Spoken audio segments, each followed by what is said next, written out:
Good morning children, my self OP Jaiswal. आपके अपने YouTube channel study with OP Jaiswal में आपको स्वागत करता है। आज पुनः हम क्लास 10th के एक्सरसाइज 7.2 के कुछ प्रश्नों का हल देने जा रहे हैं, सॉल्व करने जा रहे हैं। पिछले वीडियो में हमने प्रश्न नंबर 15 तक सॉल्व किया था और कुछ प्रश्नों को आपके लिए होमवर्क भी दिया था। उम्मीद है आपने लगाया होगा। और आगे हम बात करते हैं प्रश्न नंबर 16 से। 7.2 है और किताब आपका है, यानी बुक जो आपका है वो राजीव प्रकाशन का यूपी बोर्ड है। Question number 16।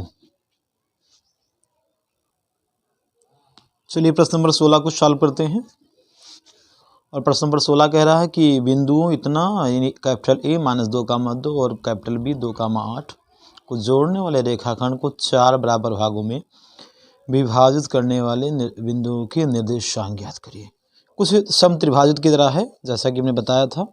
यहाँ पे क्लास में लिखना भूल गए थे कॉपी पे अपना। क्लास आपका 10th है और विषय यानी मैथमेटिक्स आपका। और जो एक्सरसाइज है वो आपका 7.2 है। Question number 16। 2 पॉइंट दिया है। कैपिटल ए हमने बाउंड्री पे लिख दिया, initial -2, and second capital B as a final point 2, 8। ये 4 भागों में बट रहा है। इसको आप अंदाज कैसे बांट दीजिए। 1 भाग, 2 भाग, 3 भाग और ये 4 भाग आपके सामने हैं। तो हमको ये ज्ञात करना है, ये ज्ञात करना है और ये ज्ञात करना है। 4 बराबर भागों को बांटने वाले बिंदुओं के निर्देशांक। ठीक है, ध्यान दीजिए जैसा कि फिगर में दिख रहा है कि ये जो पॉइंट ये वाला, इसको हम कुछ नाम देते हैं। इसको सी कह दिया हमने, इसको डी कह दिया और इसको हमने ई कह दिया। जो कैपिटल डी है वो आपका मध्य बिंदु है। बहुत आसान तरीका देख लीजिए। कैपिटल डी जो मध्य बिंदु है, 2 हिस्सा इधर है बराबर हिस्से और 2 हिस्सा इधर है। तो हम कैपिटल डी के लिए लगा सकते हैं मध्य बिंदु का फार्मूला। इसका मध्य बिंदु का फार्मूला जो बीचों बीच में हो। और आसानी से जब डी निकल जाएगा तो तो सी भी निकल जाएगा कि जो डी और ए का मध्य बिंदु है कैपिटल सी है। और उसी प्रकार कैपिटल जो ई है हमने जो कि माना है, ये सबको हमने माना, जो हमें ज्ञात करना है। इसको भी हमने क्या है, माना, दिया नहीं सवाल में। और इसको भी हमने क्या किया है, माना है। ठीक है, तो हम डी से सी निकाल लेंगे और जब डी से फिर ई निकाल लेंगे। चलिए बिंदु डी की बात करता हूँ। देखेंगे चूंकि कैपिटल डी जो है वो बिंदुओं कैपिटल ए और बी का मध्य बिंदु है, इसलिए डी निकालेंगे तो डी होगा आपका ब्रैकेट में ए और बी का जो है मध्य बिंदु, ए और बी में मध्य बिंदु का सूत्र लगा देंगे। और कैसे लगाते हैं, इनके भुजों को जोड़कर 2 से भाग करेंगे आप। फिर कामा लगा के इनके कोटियों को आप जोड़कर 2 से भाग करेंगे। चलिए यहाँ पर देखिए ये कट जाएगा और घुमा के 0 आ जाएगा। 0 को 2 से भाग करोगे 0 ही आएगा। 8, 2, 10, 2 से भाग करोगे 10 को आप एक स्टेप में मैं लिख देना, बढ़ा दे रहा हूँ, 0, 5। ये तो आपका कैपिटल डी 1 पॉइंट निकल आया। उसके बाद हम निकालते हैं सी। फिगर से स्पष्ट है कि जो सी है वो ए और डी का मध्य बिंदु है। चूँकि जो सी है वो कैपिटल बिंदु, इसी को थोड़ा सा भाषा में लिख देना है, बिंदुओं कैपिटल ए और डी का मध्य बिंदु है। कैपिटल ए और डी का क्या है, मध्य बिंदु है। ठीक है, तो यहाँ पर हम फिर सूत्र लगा देंगे सी के लिए। सी आपका हो जाएगा ए और डी का मध्य बिंदु है और डी भी हमने ज्ञात ही कर लिया। और डी कितना आया है, 0, 5 आया है। ये डी आपका अभी हमने ज्ञात किया है, 0, 5, बाद में हमने लिखा है इसको। चलिए तो सी निकालते हैं। सी निकलेगा ए और डी की सहायता से। ए है -2, और 0, 5। तो इसको भी निकालने का वही तरीका, भुजों को जोड़कर आप 2 से भाग करोगे। मध्य बिंदु का सूत्र लगा सकते हैं, अनुपात लगाने की आवश्यकता नहीं है। और यहाँ 2 से भाग करेंगे कोटियों को जोड़कर। 2 और 5 कोटि हैं। तो यहाँ देखेंगे -2/2 आएगा और यहाँ 7/2 आएगा।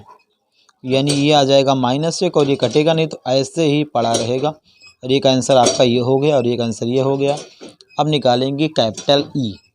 कैपिटल ई को आप फिगर में देखेंगे, जो कैपिटल ई है डी और बी का मध्य बिंदु है। क्यों, चूँकि कैपिटल ई जो है वो डी और बी का मध्य बिंदु है, इसलिए कैपिटल ई जो निकलेगा वो हो जाएगा आपका ब्रैकेट में डी और बी का मध्य बिंदु 0, यानी भुज को आप जोड़ेंगे और कोट भुज है आपका 2 और बटे में 2। फिर दूसरा है 5 है कोट और इसमें कोट 8 है बटे में 2। थोड़ा जोड़ के भाग कर लीजिए, तो यहाँ पर 0 और 2 को जोड़ेंगे 2/2 आएगा और यहाँ आ जाएगा 13/2। इसको थोड़ा सा और हल कर लीजिए, 1, 13/2 आ गया। आपके सामने एक आंसर ये है, एक आंसर ये है और एक आंसर ये है। तीनों को आप क्रमागत या आगे पीछे करके लिख देंगे, ये आपका आंसर आ जाएगा। ठीक है, यहाँ पे भी आंसर लिख सकते हैं। तो इस प्रकार आपका ये प्रश्न नंबर 16 हमने लगा दिया है। 16 के बाद 17 पे आते हैं। 17 बहुत ही आसान है, इसमें हिंट भी दिया हुआ है, देख लीजिए। 17 में कह रहा है कि एक समचतुर्भुज है, समचतुर्भुज बना दीजिए ऐसे कुछ, तो देखने में लगे सम जो होता है वो समांतर भी होता है, ये आप जानते हैं, प्रॉपर्टी है सम की। इनके बिंदुओं को क्रम से करिए, हमेशा क्रम से लिखा ही जाएगा जब भी कोई कहेगा इस तरह की बात। उसके बाद है -1, 4 और लास्ट में है 2, -। हम लोग माइनस जनरली एंटी क्लॉकवाइज में ही लिखते हैं और आपको भी इस तरह से लिखना चाहिए। निकालना क्या है? क्षेत्रफल, निकालना है क्षेत्रफल। तो ये क्या है? समचतुर्भुज है। क्या है? समचतुर्भुज। समचतुर्भुज का क्षेत्रफल आपको पिछली क्लास यानी 6 में बताया गया होगा कि 1/2 उनके विकर्णों का गुणनफल यही होता है। यानी हमको विकर्ण चाहिए दोनों, और दोनों विकर्णों को निकालने के बाद गुणा करके 1/2 करेंगे उसका। नहीं, आप क्या करेंगे, विकर्ण कैसे करेंगे फिगर में आप देख लीजिए। इसको आप मिला दीजिए तो पहला विकर्ण प्राप्त हो जाएगा और इसको मिला देंगे तो आप दूसरा विकर्ण प्राप्त हो जाएगा। इसका नाम हमने रख दिया capital A, capital B, capital C और कैपिटल डी। तो सर्वप्रथम हम क्या निकालेंगे? सर्वप्रथम हम निकालेंगे ए सी एक विकर्ण है, और उसके बाद निकालेंगे बी डी, ये दोनों निकालेंगे। ए सी जो है 2 बिंदु है, दोनों को मिलाने पर एक रेखाखंड प्राप्त हुआ। तो यहाँ पे हम लगाएंगे दूरी का सूत्र। दूरी का सूत्र पहले ही बताया गया है, लिखवाया गया करड़ी के अंदर। आप इनके भुजों को घटाएंगे, चाहे पहले में से बाद वाले घटाइए, चाहे बाद में से पहले घटाइए, कोई फर्क नहीं पड़ने वाला है, हम बाद में से ही घटाते हैं। सी वाले में से ए को घटाया, जो लास्ट में बिंदु होगा, जो शीर्ष होगा, उसी में से घटाएंगे। स्क्वायर लगाएंगे ब्रैकेट में बंद करके, फिर 4 में से 0, यानी आपको दूसरे का कोट है, पहले के कोट में से पहले के कोट को घटाएंगे, स्क्वायर लगाएंगे। हल कर लीजिए, यह आ जाएगा -4 और यहाँ पे कर देंगे स्क्वायर। यहाँ पे 4 ही केवल आएगा। उसके बाद में इसको आप हल कर लीजिए, -4 का 16 आ जाएगा और यहाँ भी 16 आएगा और यहाँ आ जाएगा रूट में 32। और 32 को आप चाहो तो 4√2 लिख सकते हो। 4 चौक 16 दूना 32। बगल में क्या लगा दोगे? मात्रक। मैंने बताया था मात्रक लगाइए, इकाई लगाइए। तथा अब निकालने जा रहे हैं बी डी। बता ही चुका हूँ ए सी और बी डी की क्यों आवश्यकता। क्षेत्रफल का फार्मूले में उसके विकर्णों का गुणनफल का आधा, यानी 1/2 आप निकालते हैं 1/2। ठीक है, तो आप बी डी निकालते हैं, वही काम डी वाले में से भी घटा देंगे।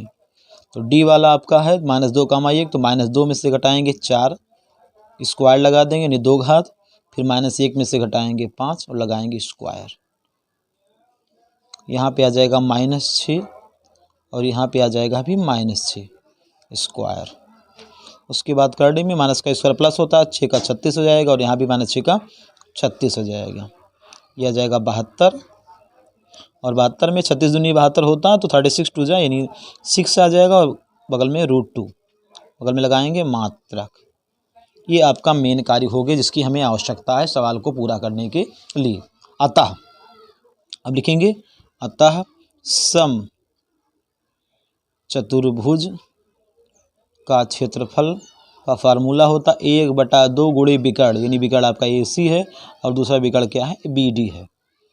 तो 1/2 ए सी का मान हमारे पास है 4√2 और बी डी का मान है 6√2। तो यहाँ 2 नीचे है, काट सकते हैं आप, 2 दूना 4। अब यहाँ पे गुणा कर देंगे, 2 छक 12 और √2 का √2 में गुणा 2 होता है, तो आ जाएगा 12 दूना 24। और यहाँ पे देखिए दोनों में मात्रक लगाया था हमने, तो क्षेत्रफल में इसका स्क्वायर लगेगा। अगर सेंटीमीटर है तो उसके रिजल्ट में आपका सेंटीमीटर स्क्वायर लगता है।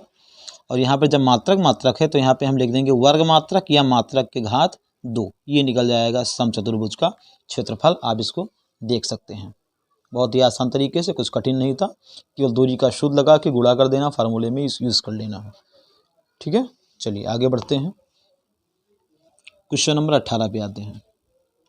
18 क्या कह रहा है कि त्रिभुज का 2 शीर्ष दिया है, ध्यान दीजिए 2 शीर्ष दिए हैं, उसके त्रिभुज का केंद्रक दिया है। अब की बार केंद्रक दिया है, तीसरा शीर्ष निकालना है। तो एक त्रिभुज हम बना लेते हैं इसे कल्पना करके इमेजिनेशन के द्वारा। एक लिख दिया 3,5 कैपिटल ए कह दिया, और दूसरा हमने कह दिया -4,6। अभी दिखा रहा हूँ फोटो। और यहाँ पे सेंटर में एकदम होता है, उससे हम बोलते हैं केंद्रक। ये कितना है 4,3। सेंटर को जी से लिखा जाता है, सेंटर ऑफ ग्रेविटी। ये सी आपको निकालना है, यानी आपको एक पॉइंट आपको निकालना है। इस फोटो में आप देख लीजिए, जो मैंने पढ़ा अभी किताब में उसी के अकॉर्डिंग फिगर बना दिया। तो सी जब नहीं पता है, सी को ज्ञात करना है, तो सी को मान लेंगे। माना त्रिभुज का अज्ञात शीर्ष जो कैपिटल सी है वो x, y है, ये हमने मान लिया। और यहाँ पे अब लगा देंगे केंद्रक का सूत्र।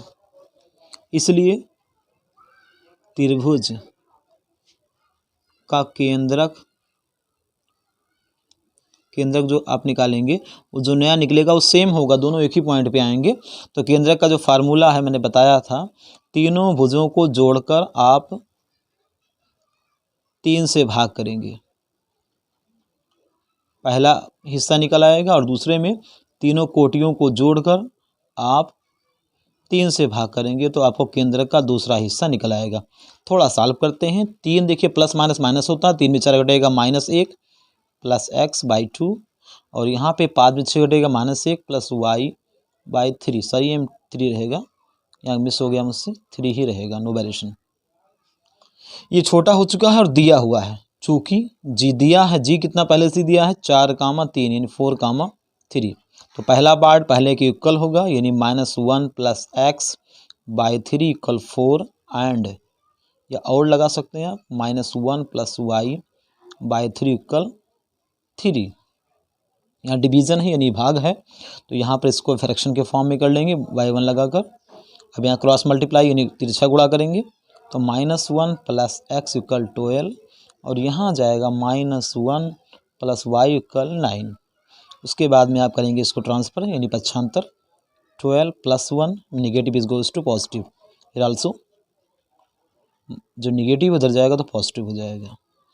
ऐड कर लेंगे, ये जोड़ लेंगे, 13 आ जाएगा, और यहाँ जाएगा y = 10। इसलिए जो आपका अज्ञात शीर्ष था जो आपको निकालना था वो निकल जाएगा आपका 13,10। x वाला आगे लिखेंगे और y वाला बाद में। इस प्रकार ये आपके त्रिभुज का अज्ञात शीर्ष निकल गया, जैसा सवाल में कह रहा था। अब प्रश्न नंबर 19 की बात करेंगे। Question number 19 number. बिंदु 3,6 और x, y से खींचे जाने वाले रेखाखंड को 2,3 के अनुपात में अंतः विभाजित करने वाले बिंदु के कोऑर्डिनेट दिए हैं, तो x और y के मान ज्ञात कीजिए। सेम काम करना है, अंतः विभाजन शोध लगा के नया पॉइंट निकाल लेना, और नए वाले को जो दिया हुआ बिंदु 1/5, 34/5 लिखा, इसी को इक्वल कर लेना और x, y के मान निकाल लेना। ऐसे हमने जो 18 लगाया है, बस यही काम इसमें आप क्वेश्चन में पहले से दिया है, यहाँ पे हम मानते, ये अंतर है। यहाँ पे इसको कैपिटल ये हमने कह दिया, इसको कैपिटल ये 3,6, इसको कह दिया 3,6, और इसको कह दिया v जो है x, y। इसी को फाइंड करना है। 2:3 है, 2 हिस्सा है ये, तो यहाँ पे 2:3 कर दे रहा हूँ, और इसको हम कह दे रहा हूँ अपने मन से c, c नॉट कैपिटल, ये c है, this is c for cat. और ये ऑलरेडी दिया हुआ है आपका 1/5 और 34/5, ये पहले से दिया हुआ है, हमने फिगर में इसको दर्शा दिया। एक नया सी लगाएंगे, नया सी निकालेंगे अंतः विभाजन सूत्र से।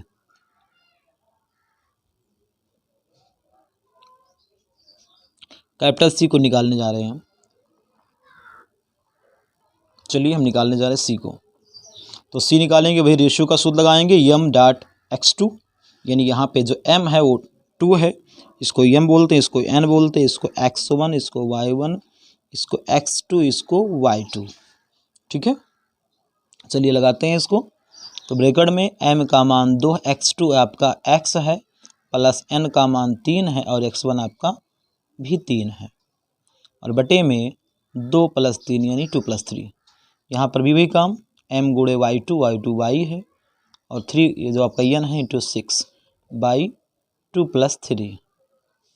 थोड़ा सॉल्व कर लेते हैं, ये ऐसे ही रहेगा, मल्टीप्लाई होकर चिपक जाएगा, यहाँ पे 9 आ जाएगा, यहाँ पे 5 और यहाँ पे 2y + 18/5।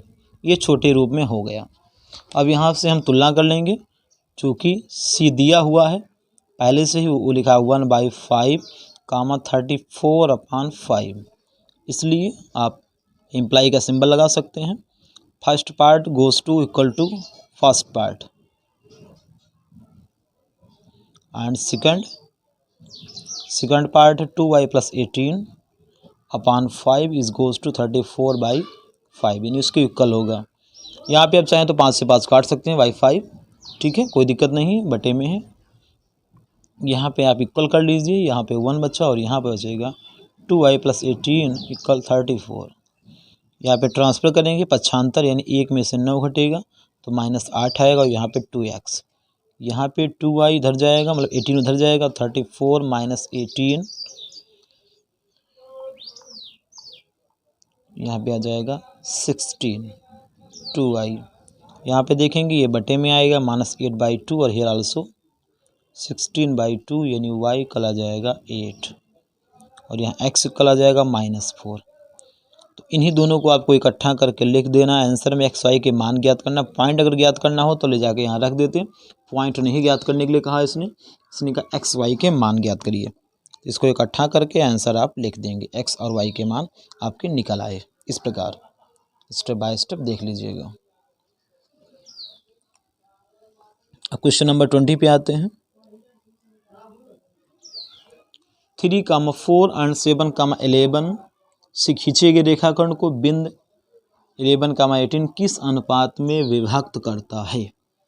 अनुपात यहाँ पे आपको निकालना है। अनुपात के संदर्भ में हमने बहुत सारे सवाल आपके सामने बताए हैं, 5वां बताया था और ऐसे 6वां बताया था। तो ये प्रश्न आप चाहें तो स्वयं लगा सकते हैं, ये प्रश्न आप चाहें तो स्वतः लगा सकते हैं, कैसे लगना है, और आप कहें तो लगा दें, लेकिन लगा देते हैं हम, आपका फिनिश हो जाए काम।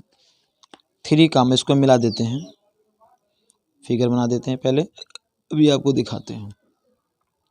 3, 4 यहाँ लिख देते, 3, 4 और लास्ट में है 7, 11। इसको एक पॉइंट कहीं है, इसको हम ऐसे दर्शा देते हैं अंदाज के। 11, 18 ये 2 हिस्सों में बट गया, इसको यम कह दिया। नहीं, यम नहीं बोलते थे, अनुपात हमने बताया था, लैम्डा अनुपात या के अनुपात निकालेंगे, अनुपात निकालना है। तो माना अनुपात लैम्डा अनुपात 1 है, ये लैम्डा हिस्सा ये है और एक हिस्सा ये है, या फिगर में हमने दर्शा दिया। अनुपात आपको निकालना, इस पॉइंट की सहायता से इसको सी कह देते हैं। और यहाँ पे अब लगाते, चूँकि जो विभाजन बिंदु है वो रेखाखंड के मध्य में है, यानी बीच में कहीं है, तो यहाँ पे अंतः विभाजन का सूत्र लगाते हैं और यहाँ पे अनुपात को ज्ञात करते हैं 11, 18 को यूज़ करके। अब अंतः विभाजन सूत्र से अनुपात जब भी बात होगी तो विभाजन का सूत्र लगेगा, अंतः या बाय सूत्र से, अंतः विभाजन के सूत्र से हम इसे लगाने जा रहे हैं।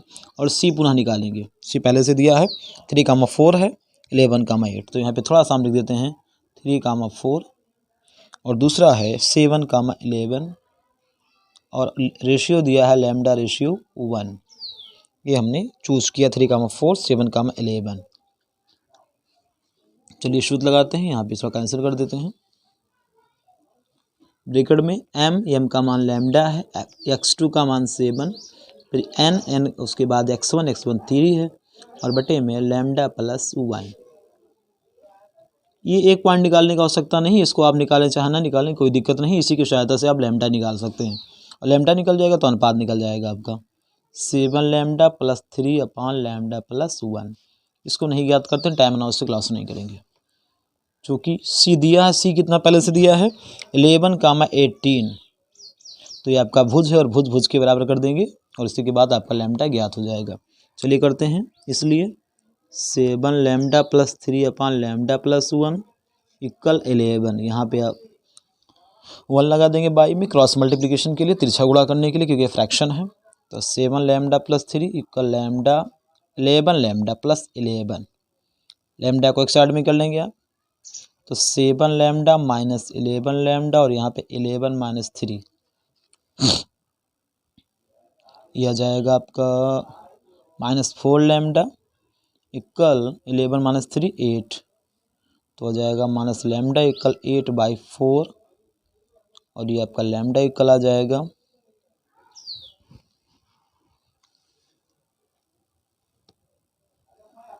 तो लैम्डा इक्वल आ जाएगा ये -2 आ जाएगा, क्योंकि यहाँ से आप डिवाइड करेंगे माइनस इधर जाएगा।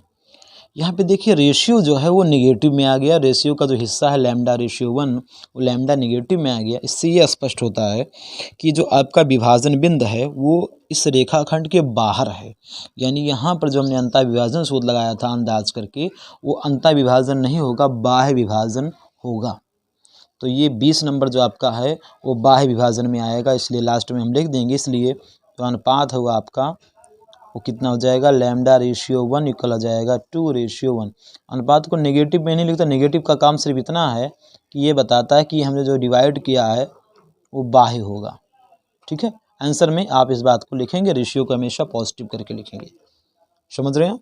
नेगेटिव का काम यही है कि वो बताता है कि रेशियो जो अंतः विभाजन का सूत्र हमने लगाया है वो अंतः विभाजन नहीं होगा, बाह्य होगा। और हमेशा अंतः ही लगाएंगे जब विभाजन नहीं दिया रहेगा। अगर नेगेटिव आएगा तो उसे बाह्य लिखेंगे, और पॉजिटिव आए तो ऑलरेडी वो अंतः विभाजन में हो जाएगा। ठीक है, अब क्वेश्चन नंबर 21 पे आते हैं। 21 में क्या है कि एक रेखा वाई एच और एक्स अक्ष को क्रमशः बिंदु पी और क्यू पर प्रतिच्छेद करती है। यदि 2, -5 और पी और 2 पी और क्यू का मध्य बिंदु हो तो पी तथा क्यू के निर्देशांक ज्ञात करिए। पी और क्यू का निर्देशांक एक्स अक्ष और वाई अक्ष पे काटती है, तो एक्स अक्ष वाला आपका वाई अक्ष वाला पी है और एक्स अक्ष वाला क्यू है। तो यहाँ लिखेंगे माना वाई अक्ष पर कोई बिंदु कैपिटल क्यू के निर्देशांक, कैपिटल क्यू के निर्देशांक आपको ज्ञात करना है। और जब ये वाई अक्ष पे है तो इसका जो पहला हिस्सा यानी जो भुज होगा वो 0 होगा, इसको वाई हमने कह दिया। तथा अब की बार एक्स अक्ष पर कोई बिंदु हमने कह दिया कैपिटल पी, प्रश्न में कहा ही है, वो आपका हो जाएगा x,0, सेम एज एक्स अक्ष पे वाई का मान 0 होता है। और जो 2, -5 है यहाँ लिखेंगे 2, चूँकि 2,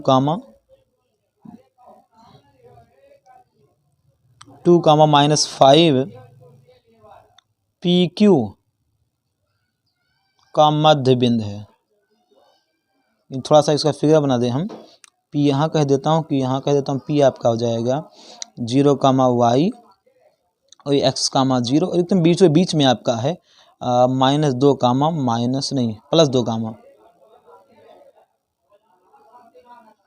2, -5 यहाँ कर दिया हमने। तो इसी का हम सूत्र अभी इस्तेमाल करेंगे, लगाएंगे मध्य बिंदु का सूत्र। मध्य बिंदु का मतलब दोनों हिस्से बराबर हैं, इसको हमने आर कह दिया अपने मन से। ठीक है, तो हमको एक्स और वाई ज्ञात करना है, नहीं पी और क्यू ज्ञात करेंगे। पी और क्यू ज्ञात करने के लिए एक्स और वाई को ज्ञात करना पड़ेगा। चलिए लगाते हैं मध्य बिंदु का फार्मूला। इसलिए मध्य बिंदु के सूत्र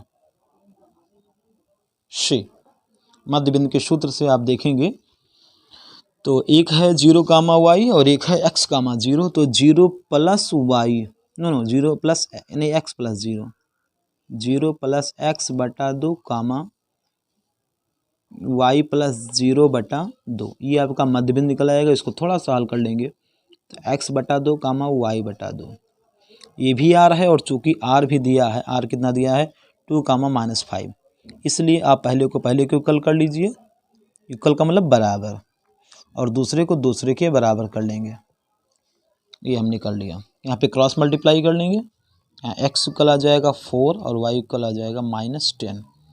इसलिए q आपका हो जाएगा 0, y था तो 0, y यानी -10, तथा जो p था वो x, 0 था तो 4, 0। ये आपका आंसर हो गया। ऐसे आप प्रश्नों को लगाएंगे। लगाते समय कोई प्रॉब्लम होगी तो मैंने व्हाट्सएप नंबर दिया है, मैं पुनः लिख दे रहा हूँ लास्ट में 94 553 99 638। इस नंबर पे आप अपने प्रश्नों का फोटो खींच कर भेज सकते हैं। किसी भी बोर्ड का हो, चाहे यूपी बोर्ड का हो, चाहे सीबीएसई बोर्ड का हो, चाहे एससी बोर्ड का हो, किसी भी पब्लिकेशन का कोई सवाल हो आप हमको फ़ोटो खींचकर अवश्य भेजिए, उसके प्रश्नों को हम सॉल्व करेंगे और वीडियो के माध्यम के आपके पास पहुंचाएंगे। लास्ट में चैनल को सब्सक्राइब करना मत भूलिएगा, जो नए व्यूवर्स हैं, नए दर्शक हैं, ठीक है। और सब्सक्राइब करिए, लाइक करिए, शेयर करिए, दोस्तों को बताइए, मित्रों को बताइए, जो कोई भी क्लास में पढ़ता हो, आपके लेवल का हो। Thank you.